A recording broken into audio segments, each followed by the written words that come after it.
Yun no, mga kaisda. Napakagandang albino Silverado Red. Napakamura lang po. 40 pesos ang trayo.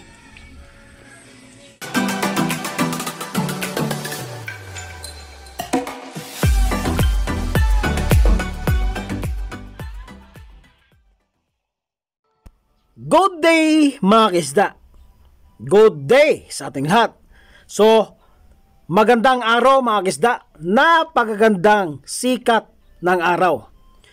So, ang video natin ngayon mga kaisda ay mag-a-update sa bago kong nabiling albino Silverado Red. So, napakamura lang po ang trayo nito mga kaisda. So, bago ang lahat mga kaisda, tayo muna ay magsha-shoutout sa ating bagong kaibigan na si Nizo San Jose Quimado from Eriga City. Shoutout sa iyo idol. At mga kaisda, bago pa tayo magsimula ulit sa ating topic, sa ating content, ay ipopromote ko muna ang aking maliit na YouTube channel. Sa hindi pa nakasubscribe sa aking YouTube channel, please subscribe to my YouTube channel, like, share, and comment down below. Mga kaisda, comment down below para ma-shoutout ko kayo sa next upload ko na video. At kung gusto nyo po ma-feature ang inyong barracks, please punta kayo sa description, andun po ang aking FB account mga kaisda. So, back to topic na tayo. So, ito naman itong strain na ito mga kaisda ay ito po ang ating isa sa bago nating strain, ang rose tail. Naluding ako eh. Ito po ang bago natin, yung rose tail mga kaisda. So, hindi siya masyado nakikita dahil sa sikat ng araw, no? Medyo siya, yung araw niya, no? So, meron na po itong fry, mga kaisda. Hindi siya madami ang fry, pero at least meron ng fry. So, bawin-bawi na tayo, mga kaisda, no? Ito po ang aking bagong strain. Isa sa bago kong strain, ang rose tail, mga kaisda, no? So, padadamihin natin yan, hoping makauwi ko mga kaisda. Maganda na po ang ating maipakita sa inyo ng mga video, no? Sa ngayon ay nag-ano muna tayo sa aking anak para makakuha ng video at para may update ko kayo araw-araw o kada video, mga kaisda, o linggo-linggo. So ito naman ang aking albino full red. So nakakatuwa dahil meron na po silang na-drop na dalawang drop na fry. So, merong isang maliit dyan. Yan po ang unang drop nila, mga kaisda. So, nakikita nyo, di ba maliit? Pula na siya. So, male yan. So, makikita nyo yan mamaya ang mga kapatid nun. So, ito naman ang isa sa old na strain. Ito po ay HBB ko, mga kaisda. Yan po ang aking original breeder na HBB. Medyo mayain, hindi masyado nagpapakita. So, pasinsan lang kayo mga kaisda, no? Dahil yung halos mga content natin is mahirap makita yung content natin, yung isda natin mga kaisda. So, hoping soon makauwi ako, isa-isahin ko yan, ilagay sa ating show tank, gapi show tank mga kaisda. Para makikita nyo talaga ang yung produkto ko, yung strain ng gapi ko mga kaisda, no? Para makita nyo, ma-feature ko sa inyo na ganun kaganda, ganun klase po ang ating gapi strain mga kaisda. Mura na, maganda pa. Sa totoo lang, napakaganda po ang aking strain. So ito naman po ang aking ABT. So for short, ABT, for long. Yan po albino blue topaz mga kaisda. So medyo madami-dami sila. Siguro mga 10 na yan sila mga kaisda, no? Dati is 5 or 4 lang yata sila, hindi nakalimutan ko kung magkano yung ilan yung nabili ko sa dati. So medyo madami-dami din sila. Nasa 10 na sobra.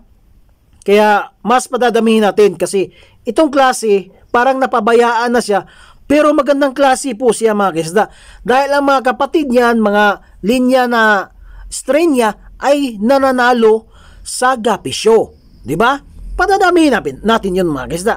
So ito naman ang ating P-Dirt. So sa wakas, marami na pong fry ang ating P-Dirt mga kaisda. Marami na po sila. So, padadamihin natin to. Dahil itong nakikita nyo ngayon, ay ito po ay dating fry. Juby pa yan ngayon sila mga kaisda, no? Juby pa yan sila ngayon dahil hindi pa sila na adult talaga. Dahil ang adult is 6 months. Yan, 6 months up, adult na yan. No, 5 months down, hindi pa yan adult, no? So, yan po. Ito naman po ang aking galing outcross. Ngayon is inbred. Napakadami pong fry mga kaisda. Hindi na namin nakukuha. Sa totoo lang. Kaya hinayaan lang namin. Siguro soon. Pag-uwi na naman. Diba? Yun lang naman talaga eh. Pag-uwi ko, doon ako hahanap ng magandang klase. Saka natin i-reject yung iba. No? Mga kaisda, ganun na lang ang gagawin natin. Kasi sa ngayon is lahat busy sila. So nakakawa din yung aking anak. Dahil loaded talaga siya ngayon dahil graduating na po yan mga kaisda. So ito naman ay isa sa strain ko na pinapadami ko mga kaisda, no? So yan po ang ating strain. Madami akong strain, siguro nasa, kung hindi ako nagkakamali, nasa 14 strain or 15 strain na po ako mga kaisda. Except sa yung ginawa kong experiment, hindi kasali yun. So ito naman ang ating black lace, metal black lace mga kaisda. Ito po ang pinakamadami kong strain. At saka yung red lace mga kaisda. Sila po ang pinakamadaming strain. Pangatlo na po yung metal Waikisi ko na high dorsal mga kaisda. So yan po silang tatlo ang pinakamadami kong strain ngayon. So ang binta ko niyan is 150 per tryo mga kaisda. With freebies pa yan, no? With freebies pa yan. So, yan po, no? Isa yan sa trapan ng aking metal black lace. So, ito naman ay ang aking metal Waikisi. Magandang klase, high dorsal, at medyo madami na din sila mga kaisda. So, ang ibang male dyan is nalipat natin sa ibang trapan na puro lang siya male. Pati yung red lace natin, metal red lace natin mga kaisda.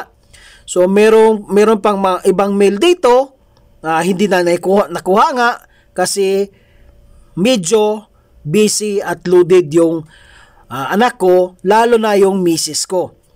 Busy din siya sa kanyang maliit na business na okay mga kaisda, no? So yan lang po, dahil yung bunso ko ay hindi mautusan, delikado kasi minsan nakakalimutan niya na nag-alcohol pala siya, kaya marami na din siyang nadali na mga gapis ko. No? So ito naman ang ating top sword, yellow lace top sword. So medyo madami-dami na sila na juby. Siguro pag makita na talaga natin na ano na talaga yung may tingkad na yung kulay nila, saka natin sila ilipat sa breeder size mga kaisda, no? So ang binta ko niyan, kung bibili kayo, 50 per tryo lang po yung ating yellow lace top sword. So ito naman po ang aking yellow Mica Ref. Yan, marami akong yellow. Ito po ang ating yellow Mica Ref mga kaisda. So nakakatuwa dahil tryo lang po sila at meron na po silang fry. At buntis na din yung isang male. Female. Pasensya. Nagiging buntis na yung male. Female pala, no? So buntis na din. So nakikita nyo naman, no? Buntis na yung ating female na isang yellow Mica Ref. So ang kasunod naman is yellow Pingo. So, nagkasunod yung Yellow Lace Top Sword, Yellow Mikarev, at ang ating Yellow Pingu.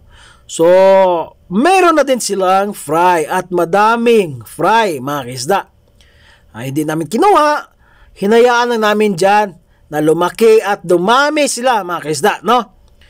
So, nakakatuwa isipin, mga kisda, nakakatuwa isipin.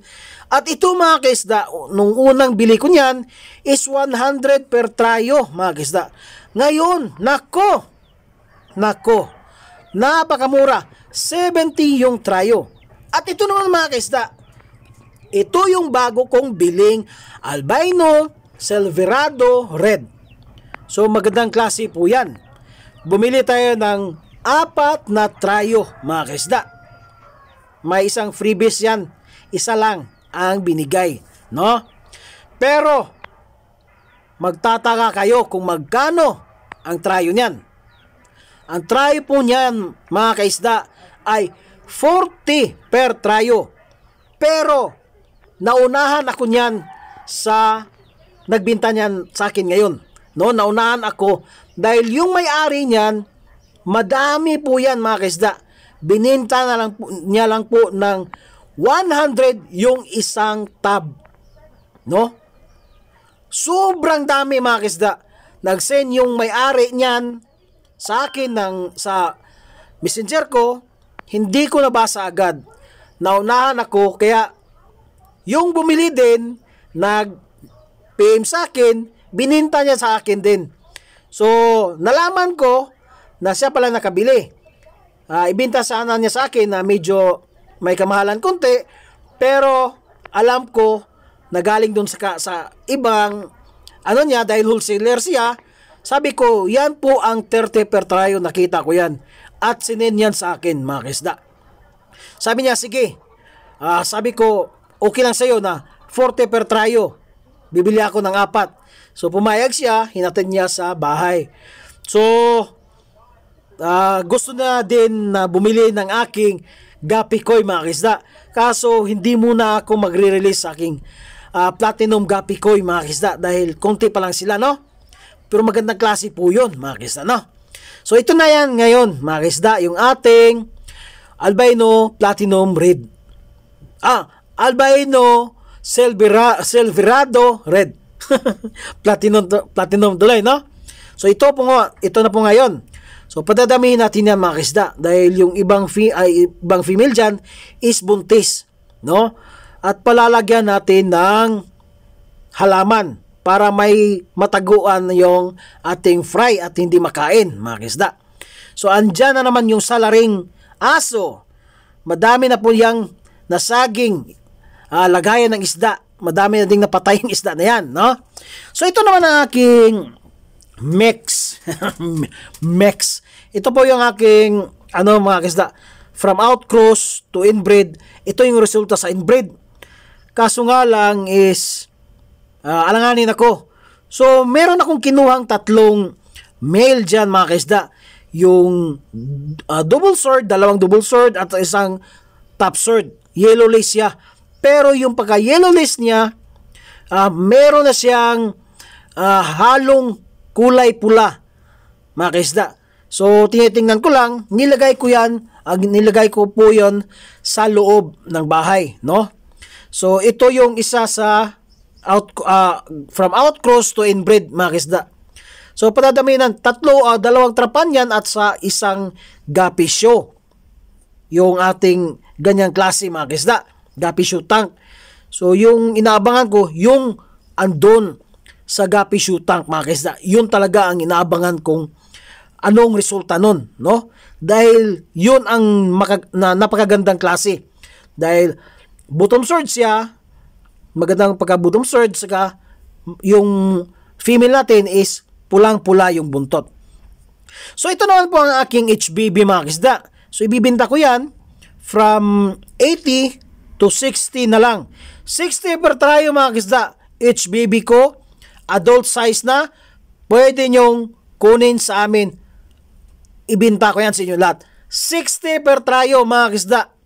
So ito yung aking unang experiment. experiment ko, red to red. Ang resulta is parang may pagka-dark red siya mga kisda. So, ang ginamit ko is flamingo male at red flamingo male at saka albino full red na female. So, yan ang resulta. So, hinayaan ko lang na dumami sila mga kisda. Sa totoo lang. At ito naman ang aking isang inbred mga kisda na red tail double sword snake skin. At yung mga medyo malaki na, yan po ang unang drop nila mga kisda. So, titingnan natin kung anong resulta. No? Dahil hindi ko pa nakita yan. Sa totoo. Hindi ko pa na-check yan. Lumaki na lang yung mga yung fry na naging juvenile, hindi ko pa yung na-check mga kisda. So ito naman yung unang drop ng aking from outcross to inbred. So hindi ko ba din nakita yan sa Guppy Shootang. So meron daw sinabi yung yung anak ko, yung bunso ko na merong bottom sword. So titingnan natin yan. Siguro sa next video natin, titingnan natin kung ano ba ang magandang klase, no? Mga kisda. So isa to sa aking blacklist, mga kisda, no? So, sinabi ko sa inyo na napakadami po ang aking blacklist. Sa totoo lang, napakadami, mga kisda. At mura lang po, 150 per tryo. Hindi ako magbabagsak presyo dahil kawawa din kaming mga bago, no mga kisda. Binili namin ng mahal, tapos ibibinta namin ng mura. So, kawawa kami mga kisda. Sa fish food pa lang, ang mahal-mahal na. So, yung fish food ko mga kisda, sa mga adult, sa mga breeder is PO1. No? Yung sa mga juby size, PO1 na yan, mga kisda. Yung sa mga fry na, sa fry ko mga kisda, is decapsulated na BBS. Ang mahal. Tapos, ibibinta lang natin ng mura. Luging-lugi na tayo. Sa pag-alaga pa lang natin, di ba, mga kisda? Kawawa. Yung mga Guppy fish keeper, na yung iba is nagbibinta ng napakamura. Sa totoo lang mga kisda, dito sa Bukidnon, mga kisda, halos hingin mo na yung mga gapis dito sa sobrang mura talaga mga kisda. Ang iba nga yung iba nagpo-post na kung sino yung nagpapalaga sa kanilang mga isda na hindi na masyadong inaalagaan, sila na mag-aalaga, ibibigay pa. Diba? Ganon dito sa Bukidnon. Pamura ng pamura ang isda dito. Kaya yan, yung iba, kawawa. Hindi mabawi-bawi yung puhunan. Di ba? Ito po ang ating metal red lace. All male po yan mga kisda. All male. So, madumi na po yung ating yung trapa natin, pero malinaw pa yung tubig. So, hayaan ko na lang. Soon, pag-uwi natin, mga kisda, magiging, maayos yan lahat. Dahil, ako yung may gusto yan. Ko yan hobby ko yan Tapos yung pinapagawa natin is, parang lang nila, no, na okay, or hindi, mga ganon, di ba? So, walang problema din kung, pag sabi ko na, palitan ng tubig, papalitan ng tubig, pag hindi, wala lang, di ba? So, alam natin kung tayo na talaga mag-hands-on sa ating Guppy fish farm, mga kaisda. Dahil alam natin kung paano tayo magpalit ng tubig, anong araw tayo magpalit ng tubig, di ba? Ganyan tayo. Yung mga adik sa mga isda, ganyan tayo mag-alaga, di ba? Kung gaano natin kamahal yung pamilya natin, ganon din tayo mag-alaga sa ating isda, di ba? Ganyan yon mga kisda. So ito po ang ating original na metal blacklist na breeder mga kisda. Hindi nyo masyado nakikita dahil nagtatago lang po. Try lang po yan sila mga kisda. Yan pong original breeder ko. At siguro hindi na yan sila try ngayon. Madami-dami na dahil yung ibang fry dyan is hindi na namin kinuha at doon na din lumaki. So ito naman ang aking flamingo mga kisda. So dalawang trapan po ang ating flamingo. At pinapadami ko yan. So soon, kung merong bumili, ay pang freebies natin yan, ang ating flamingo. Magandang klase po yan, mga kaisa, sa totoo lang. No? Pero pang freebies natin yan para mas lalong dumami yung ating nag-aalaga ng flamingo, mga guys, ano? So, medyo konti na lang yung tubig. Sinabi ko sa anak ko na dagdagan yung tubig, mga guys. At ito naman is flamingo din, mga guys. Ito yung fry nila, no? Ito yung fry nila na nagka-fry na din. Totoo, mga guys. Ito yung fry nila, naka-jubi, at meron na ding fry. So, mga guys, sa mga beginners, para sa akin, mga guys, mas maganda bumili ng guppies na jubi size pa siya dahil mas agresibo po yung male doon mag-breed dahil sa kaysa adult size na. Pag adult size na kasi parang pakimi-kimi na yung male natin no? Kung lalapit yung female saka na, minsan hindi pa, no? Matagal ka makapagpadami ng guppies. Mas maganda bumili ng jubi size. Yung mga 2 months na mga gapi, mga jubi, yan, napaka-agresibo po yan. Marami, madali kang makapagbarami ng gapis niyan, ng strain dyan, mga kisda. Pag nasa 2 to 3 months na jubi, mga kisda, no? Yan po ang aking obserbasyon, mga kisda. So, hindi naman ako nagkakamali sa aking obserbasyon dahil yung in-inbreed ko ay sobrang dami, no? Sobrang dami po talaga. Hindi na makuha ang mga fry nun, hinayaan na lang. So, ito naman ang aking gapikoy, no? Yung una, gapikoy yun. So, ito naman ang aking dragon, mga kisda. So, hindi natin na-introduce yung ating gapikoy dahil nag-trivia tayo, no? Nag-trivia sa mga baguhan na kagaya ko. So, ito po ang aking dragon, mga kisda. Sad to say, yung fry nito na napakadami ay nalaglag sa baba dyan. Nalaglag sa ref tab natin. So, okay lang yan. Dahil nilagay lang po yun sa maliit na lagayan. So, pagdating ng malakas na hangin, nalaglag po. Pero okay lang. Makukuha natin yun, mga kisda, no? At ito naman yung sa gitna, ito yung aking fry ng EFR, mga kisda. So, meron na tayong fry. Andyan yung isang kulay pula. So, ito naman ang aking sinabi sa inyo na inaabangan na from outcross to inbred na bottom third. So, meron na pong mga kulay yung fry nila, yung may jubi na sila, no? May kulay red na po ang kanilang buntot. So, babantayan natin yun at abangan dahil sinabi ko po sa misis ko na itong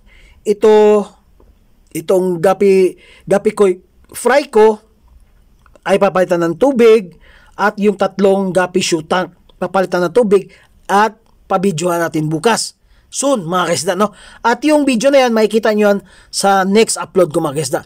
So, yung 3 malaki dyan, na may kulay na gapikoy, platinum gapikoy, ay siguro sa sunod na video is malilipat na yan sa breeder size, no? Dahil pwede na silang i-breed para magparami, mga kisda, no? So, ito naman po ang aking metal blacklist. Sobrang dami po ito, mga kisda, sa totoo lang. Sobrang dami. Hindi lang masyado makikita dahil maitim yung tubig, bagong palit lang yan. Pero ewan ko ba't biglang nagganito na. So napakadami po yan sila, mga kisda. Yung ating metal blacklist. So sinabi ko na sa inyo, lagi kong sinasabi sa inyo na isa yan sa pinakamarami kong strain, ang metal blacklist, mga kisda. So, napakamura lang. 150 per tryo, mga kisda. 150 per tryo. So, yan. Di ba? Di ba? Nakikita nyo? Magandang klase yung metal blacklist natin sa totoo lang. Maganda yung buntot niya. No? Magandang klase. Hindi kayo magsasawa. Hindi kayo magsisisi. Hindi kayo magsasawa sa panonood sa inyong metal blacklist at hindi kayo magsisisi na binili nyo. So ito yung isa sa pinakamarami ko din, ang metal red lace. No, magandang klase. Walang kaling, mga kisda. yung blacklist natin, meron tayong kaling nun. Dahil merong isang klaseng male doon na transparent yung buntot. So, itong metal red list natin is walang kaling. Walang kaling, walang masasayang, mga kisda. Di ba, mga kisda? So, yan po ang ating update, mga kisda, no? Yan. So, hindi tayo nakapagdagdag ng trapan or lagayan. Soon, magdagdag tayo. At ito po ang aking maliit na backyard farm. So, siguro nasa 10 to 11 months na ako simula nag-start ako ng isda, no? Mga kaisda. So, nakakatuwa. At by the way, mga kaisda, meron pa akong isda sa loob ng bahay. Ito po. Ito po ang aking Glutitra at aking Calico Ryukin, no? Pero sayang, yung ating Calico is kunti na yung natira. Sa 21 pieces nila, siguro nasa, kung hindi ako nakakamali, sa 5, nasa 5 na lang, no, mga kaisda. Sayang, sad to say, sayang. Pero wala tayong magagawa, no? Dahil hindi pa marunong yung naiwan natin sa, yung tagapag-alaga, no? Ang sa kanila lang is, magpakain, yun lang, no? Pero okay lang, pag uwi ko, meron namang magbibigay sa akin ng breeder ng oranda, no? Kaya padadamihin natin yan, magpapadamay tayo ng goldfish at saka glutitra, mga kisda. So, sa sinabi ko sa inyo, andyan po yung 3 gapi na nilipat ko, mga kisda. So, mga kisda, yan po ang aking update at ipopromote ko ulit ang aking YouTube channel. So, sa hindi pa po naka-subscribe sa aking YouTube channel, please subscribe to my YouTube channel, like, share, and comment down below. And don't forget to hit the notification bell para updated kayo sa aking mga bagong upload ng mga video. At kung gusto nyo po may shoutout, please comment down below, mga kaisda. Please comment down below para ma-shoutout ko kayo sa next upload ko na video. At kung gusto nyo ma-feature ang inyong barracks, please punta kayo sa description, andon po ang aking FB account, makikita nyo, mga kisda. So, mga kisda, ako'y magpapasalamat sa inyo, ako'y masaya at hindi nyo po ako iniwan at ako'y inyong sinusuportahan, no? Araw-araw kada upload ko andyan kayo, mga kisda, dahil gusto nyo din makita yung mga pagbablog ko at maraming salamat talaga. Ako'y magbababay na. Happy farming. Bye-bye!